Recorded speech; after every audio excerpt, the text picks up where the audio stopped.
This is a reference for industrial design students. As a group, we looked into different resources available to us and organized them into 3 categories: websites of interest, books and magazines, as well as podcasts and apps. Let's begin with websites. First, we have Precious Plastics by David Hackens. This website is aimed at educating people about plastic recycling in the home. It's an open source initiative towards plastic recycling and contains plans for building recycling machines as well as YouTube videos and blog posts. This is helpful for industrial designers as it allows us to better understand manufacturing processes at a small scale within the home. Our next website is called Designer. This is a New York-based design website created by industry professionals. It contains up-to-date blog posts and news articles in relation to design, architecture, engineering, and other creative industries. It also frequently hosts design competitions and events. Email newsletters are distributed once a month, containing news and industry highlights from that month. This is great as an industrial design student as it can provide current trends as well as inspiration for designs. Our third website is Safe Work Australia. This website contains a variety of information on government policies, but we focus on the material data sheet pages. These pages provide us with a library of information in relation to chemicals and materials, as well as precautions for safe handling and use. This website is constantly being updated with new chemicals and products as they come onto the market.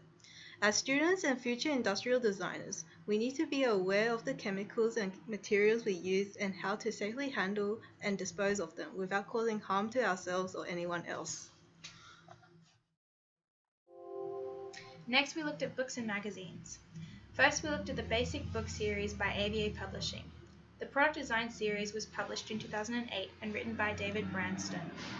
The 3 books in the Product Design series was Idea Searching, Material Thought, and Visual Conversation. These books are great as an introduction to design thinking and presentation.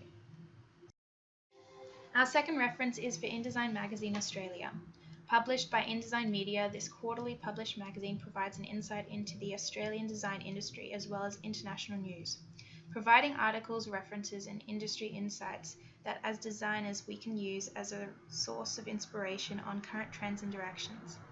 Indesign Magazine, as well as their other publications and websites, give us a contemporary perception into the industry within Australia. The third is an online design bookstore, happyvalleyshop.com. This online store provides books and products related to design and similar interests. The website is regularly updated as well as having Instagram, Facebook, and Twitter accounts attached to their site. Their actual store in Melbourne is about the experience of well thought out design space. Their books is a great resource for industrial designers as the online store has an extensive collection of books that reflect design principles. As industrial designers, we look towards books and other online resources for inspiration and context for our design. For our final form of reference, we looked at applications for mobile devices and tablets, as well as podcasts. The first app is called Concept and is available for Apple devices. This easy-to-use and intuitive app can make concept sketching a breeze.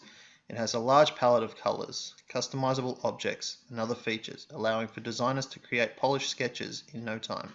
This app is a great addition for a student as it could potentially eliminate carrying around sketchbooks and pens. The second app is Materials and Processes and is available for free on Android devices. This helpful educational app provides information on plastics, metals, and timbers, as well as manufacturing process. This is valuable to us as industrial designers as it can quickly allow us to evaluate our products' material characteristics and manufacturing processes used in industry. And finally, we come to the Product Design Show podcast, hosted by engineering.com and available on iTunes. This weekly video podcast gives the viewer an insight into the engineering and design principles behind consumer and industrial products. The podcast discusses a different topic in relation to product design. Topics can vary in range from sustainable design methods to designing successful prosthetic legs. The podcast demonstrates and explains the engineering side of designs. And, as designers, this knowledge could help us to produce smarter, better products for the future. There are many more resources out there for us as designers. This is just a glimpse at what has been useful for us. Thanks for watching.